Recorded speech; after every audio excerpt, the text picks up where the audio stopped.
Lakini pamoja na kazi yake ya ukahaba, angalau alikuwa na katumaini kwamba siku moja labda Mungu atabadilisha maisha yake. Na si kwamba eti alikuwa hajawahi kumjua Mungu kabisa, hapana.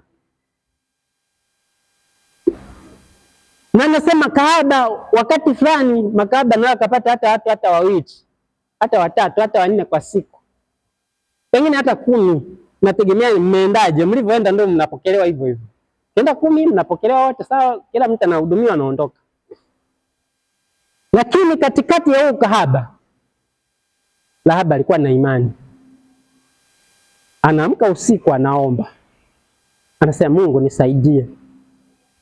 Nafanya hii kazi ni mbaya, lakini najua na kusudi na mimi. Hukunileta hapa ili niishie maisha yangu yote kwenye ukahaba. Bila shaka kuna ng'ambo nyingine umeniandalia na naisubiri hiyo siku. Ikifika hiyo siku mimi nitaenda kule ng'ambo nyingine. Vitu vya kushangaza kwa Rahabu.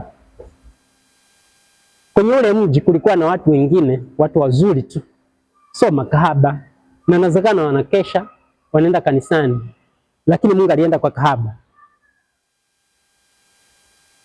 Na akazungushia ile nyumba ya kahaba kwamba Waisraeli wakija wapige nyumba zote, lakini ya kahaba isiguswe. Wakaiwekea utepe mwekundu kwamba mkiona utepe mwekundu msiguse, hii ni ya mtumishi wetu alitupokea. Na kutokea pale maisha ya Rahabu yalibadilika.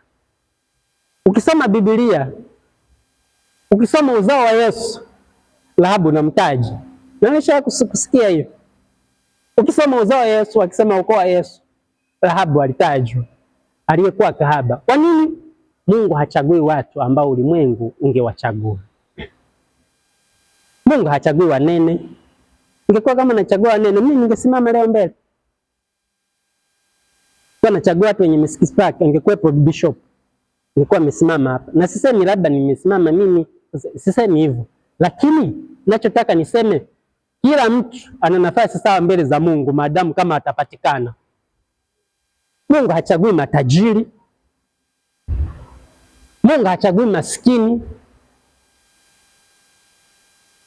Mungu hachagui watu wenye elimu kubwa. Mungu hachagui watu waliofanikiwa. Anachagua watu wanaopatikana na walio tayari kumtumikia. Ikiwa kama leo utasema mimi niko tayari, nataka ukae ndani yangu, nataka unipokee kama ulivyowapokea watu wengine waliokuwa hawana sifa na kuamua kuwapa sifa, leo mimi niko hapa, nichague na mimi nifanyike baraka kwenye familia yetu. Nichague na mimi nizae watoto viongozi. Wale wanawake wanaozaa watoto viongozi wanakuwa marais. Wenyewe wana nini? Na wewe una nini? Unamwambia Mungu sikuletu hapa duniani ili kuzaa watoto wa kwenda jela, watoto wa kuvuta bangi. Sikuletu hapa duniani ili kuzaa watoto wezi, machangu doa, wa kushinda TikTok pale, wanahudumia wanaume. Nataka kujenga msingi mpya wa maisha yangu, hata kama huko nyuma hatakuwa na msingi, lakini kutokea hapa msingi unatengenezwa. Ikiwa kama ulimchagua Daudi, ulimchagua Rahabu, inamaanisha unaweza kumchagua na mimi.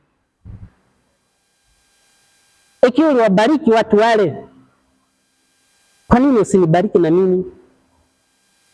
Na unapokuwa unasema Mungu anaanza kutenda kazi kidogo kidogo.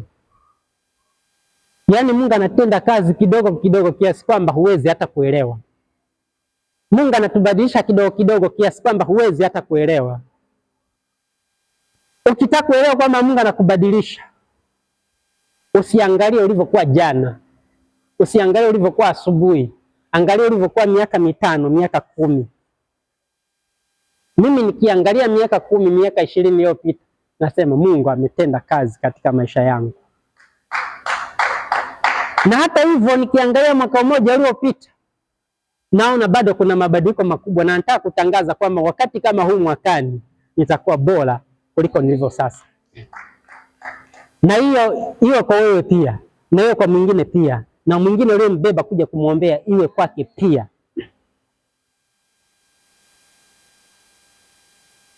Na kwa nini Mungu anataka wakati fulani, anataka kupitisha kwenye mazingira fulani kama vile amekusahau, na mpaka na wewe unaanza kuamini kwamba amenisahau? Mungu akija kukwambia kwamba utakuwa na nyumba sema mimi si nyumba kabisa, tena hapa mjini, viwanja vilivyo na bei hapa mjini, nitakuwa na gari. Na gari yenyewe kwanza nitaliendeshaje? Sasa sije likanunua bure. Nakwambia kuna mahali mtu amekushikia eneo linakusubiri kwa ajili yako. Kuna mahali mtu amekushikia kazi inakusubiri kwa ajili yako. Kuna mahali mtu mume kabisa ameandaliwa, mke ameandaliwa kwa ajili yako. Ni swala kuamini na kupokea. Walioamini na kupokea walifanyika kuwa watoto wa Mungu. Mungu hajawahi kuumba mtu ili aje apate matatizo. Mungu hajawahi kuumba mtu ili aje aishie kwenye shida. Hata wakati fulani, ingawa yeye huaga anaruhusu watu wapite kwenye shida kwa sababu maalum. Unajua kwa nini Mungu hata anaruhusu kupita kwenye shida?